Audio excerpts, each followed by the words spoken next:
Bonsoir à tous et bienvenue dans M. Au programme ce soir de l'humour avec Pierre-Emmanuel alias PE. Et c'est de l'humour assez décalé, pas toujours politiquement correct, je vous préviens. On fêtera également les 20 ans de carrière d'Habib Kouyaté, le chanteur malien qui vient aussi nous présenter un nouvel album.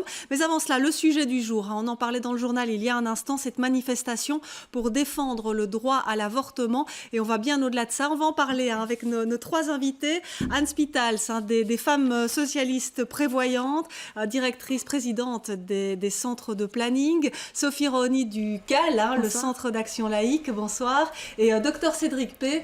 Vous représentez ici le GACEPA, donc ce sont les centres extra-hospitaliers, les plannings familiaux, et vous êtes médecin, vous travaillez dans les plannings ici à Bruxelles, à Saint-Gilles, Saint-Josse et Anderlecht. Alors peut-être première question, Sophie Roni, une plateforme, plusieurs associations participent à cette manifestation. Ça vous a étonné au CAL qu'il faille aujourd'hui manifester pour défendre le droit à l'avortement ?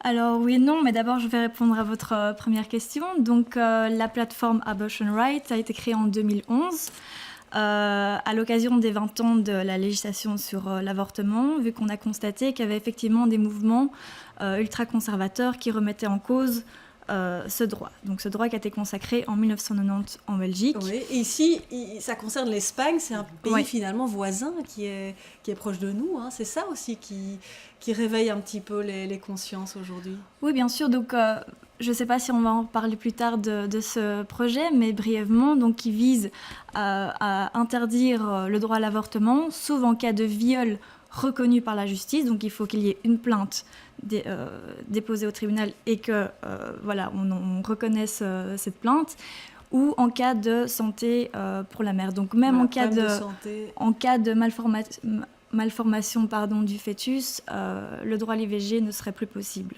Donc c'est vraiment un recul en arrière terrible. Ça fait réagir le médecin, Dr Cédric P. Donc vous travaillez, je le disais, pour plusieurs plannings familiaux ici à Bruxelles. Vous pratiquez l'avortement.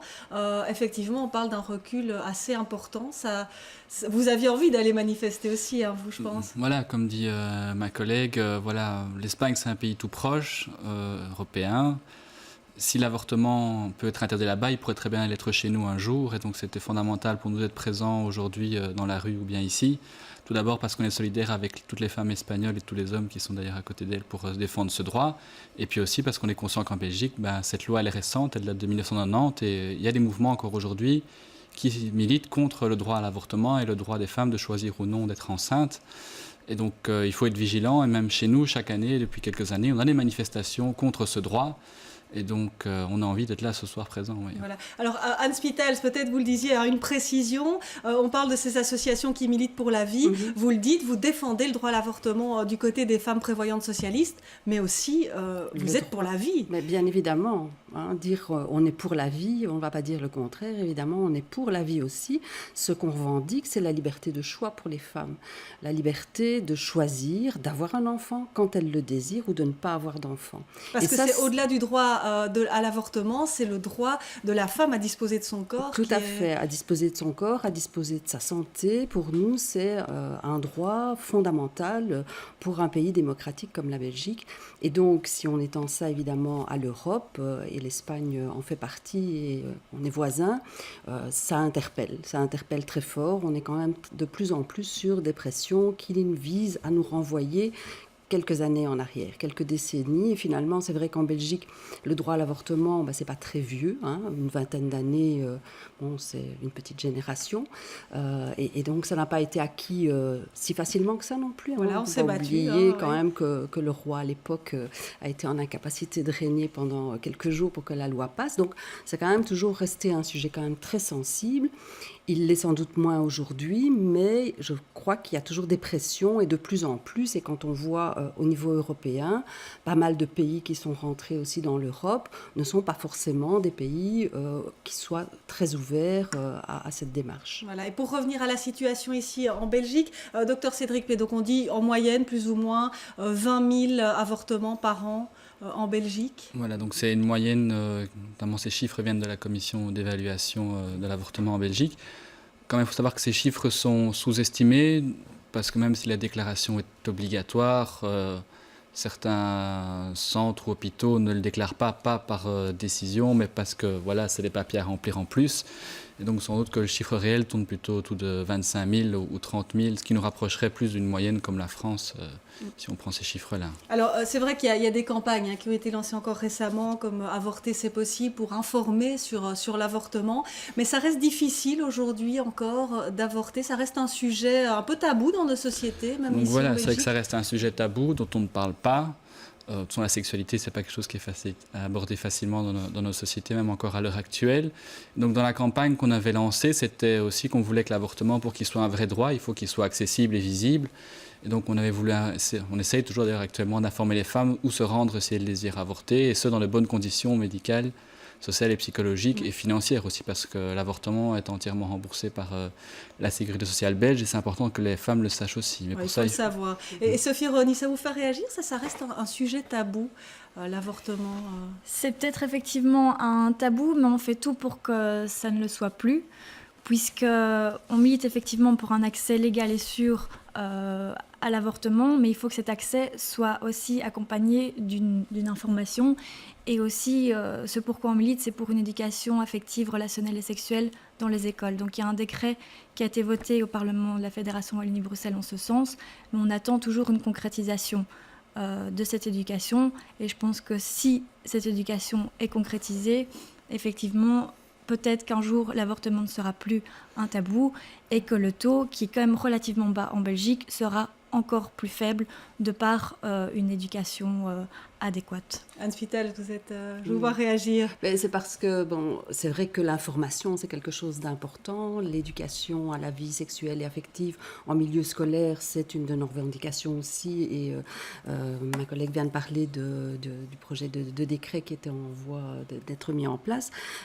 Mais le fait est, c'est qu'on n'arrivera jamais à un taux zéro avortement. Hein. Ça, il faut être clair aussi. Voilà, parce que c'est ça le risque en Espagne. Si on interdit l'avortement, en tout cas au-delà de certaines conditions, il y aura quand même des IVG qui vont se pratiquer clandestinement. C'est ça le risque? Oui, oui, tout à fait. C'est un risque de santé publique important.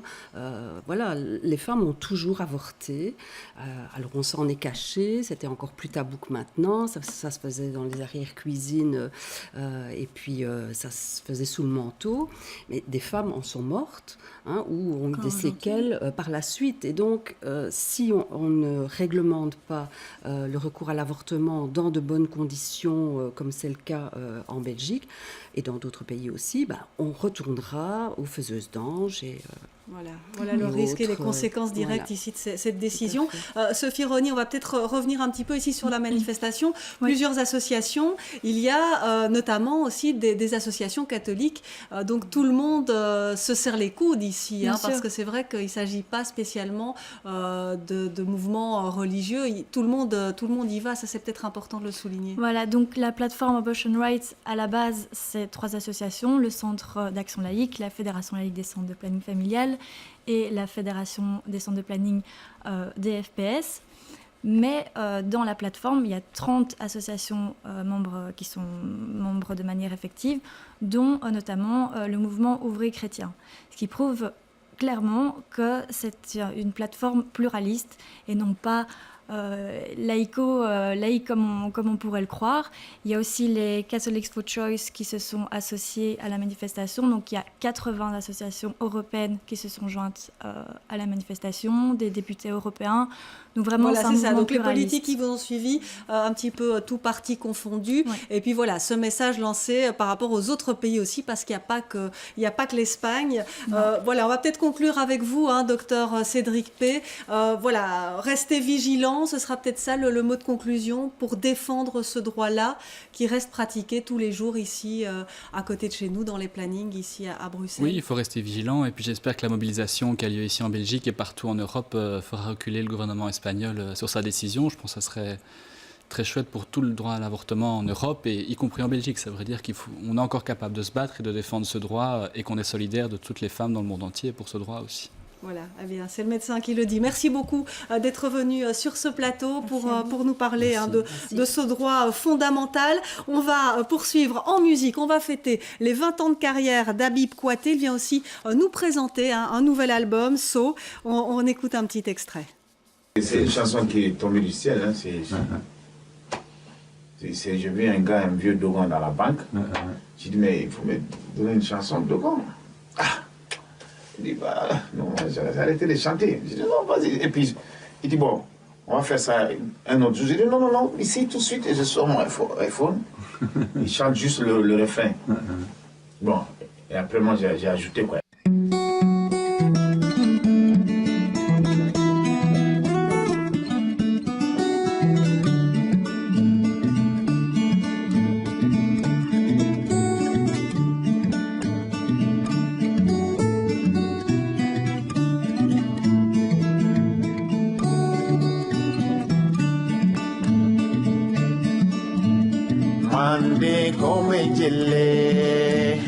Mande kombe jelle bamlumio yela do dia beno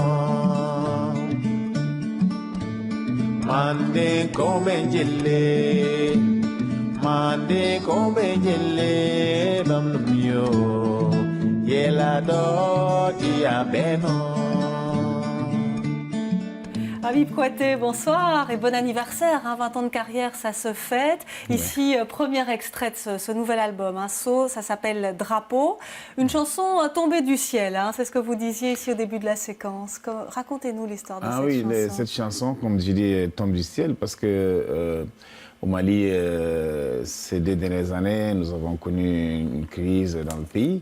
Et donc, beaucoup d'artistes ont fait des chansons pour la paix, pour l'entente, la tolérance, tout ça. Je cherchais aussi une idée de musique aussi et je suis tombé sur un Dogon âgé, un certain âge je lui ai demandé, écoute, donne-moi une chanson de Dogon. J'ai envie de faire une chanson parce que chez nous, les Dogons et les Tamasheks sont des cousins à plaisanterie. Les Tamasheks, c'est le nom des Touaregs, le nom du Mali.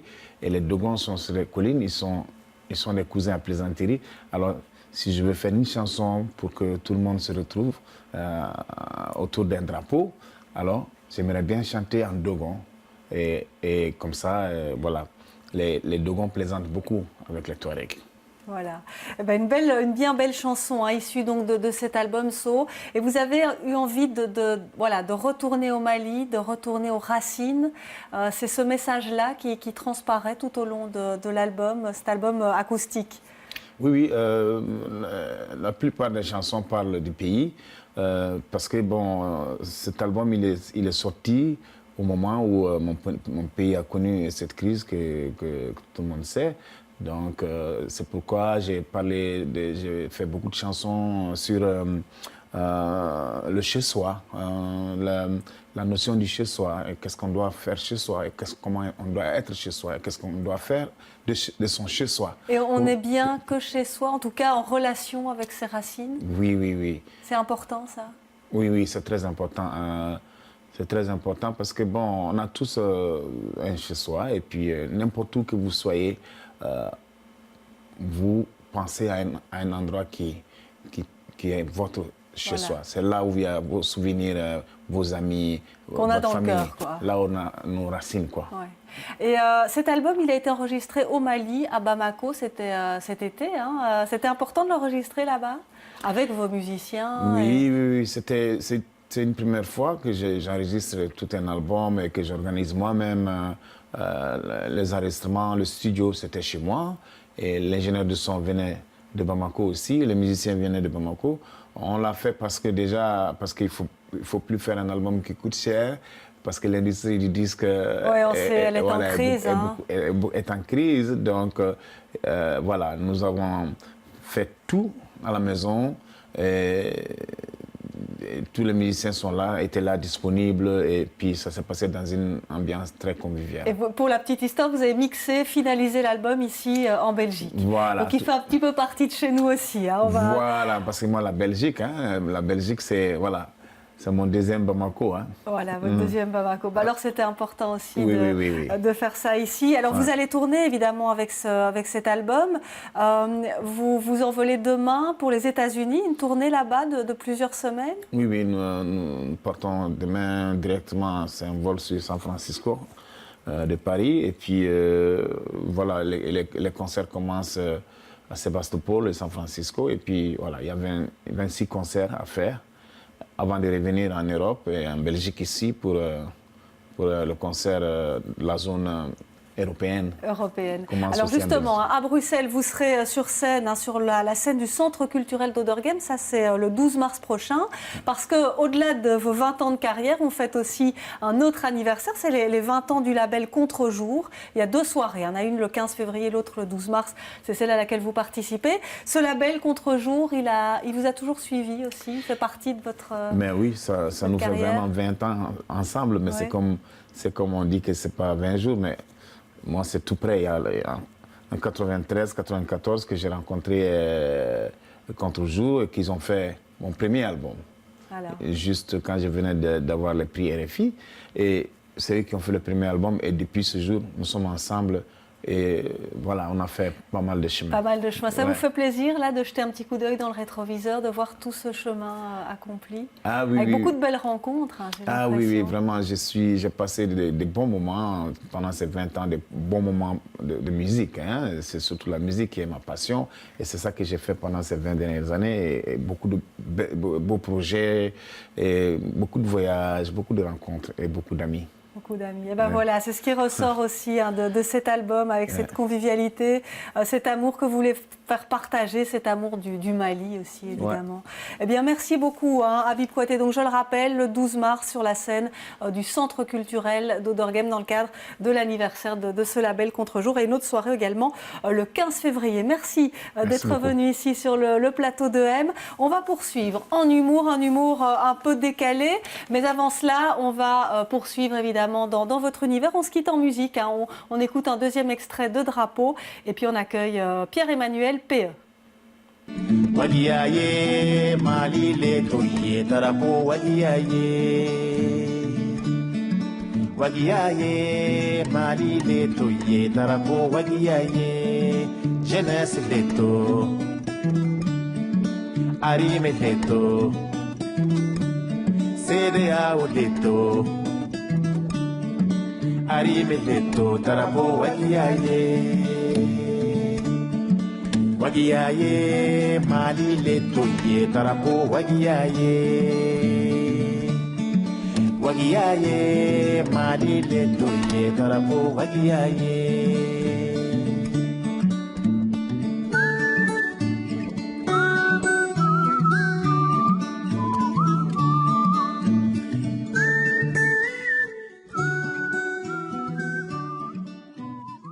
Voilà, de l'univers d'Habib Kouyaté, on passe à un autre univers un petit peu plus déjanté, l'humour corrosif de Pierre-Emmanuel PE. Bonjour. Bonjour. Alors merci d'être venu ici à Télé Bruxelles. Premier one-man show, c'est chic, ça choque. Ça se passe au Kings of Comedy Club à XL. Hein. On va parler des dates. On va peut-être tout d'abord essayer de vous connaître un petit peu plus, hein, PE. Votre univers, un humour qui choque, un humour un petit peu de la provocation, on peut dire ça? Ouais, moi je définis ça comme étant du trash convivial. Ah bah voilà, donc on reste quand même dans le convivial. Ouais, c'est très important. Mais vous y allez, quoi. Pas de Voilà. langue de bois, on dénonce des choses. Enfin, écoutez, on va peut-être se mettre dans l'ambiance tout de suite. On va regarder un extrait, puis on en reparle juste après.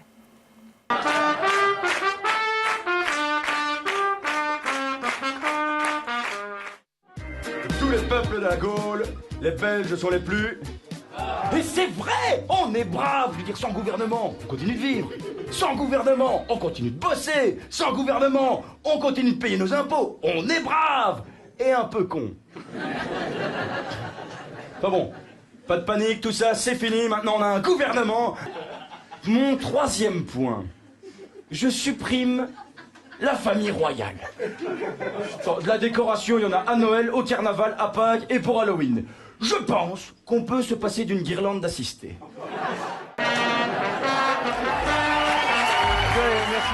Voilà, alors voilà, vous épinglez tout le monde, hein, les politiques, nous les Belges, la famille royale, hein, tout le monde y passe. Voilà, vous avez envie d'un petit peu ruer dans les brancards et de dire tout haut ce que tout le monde pense tout bas?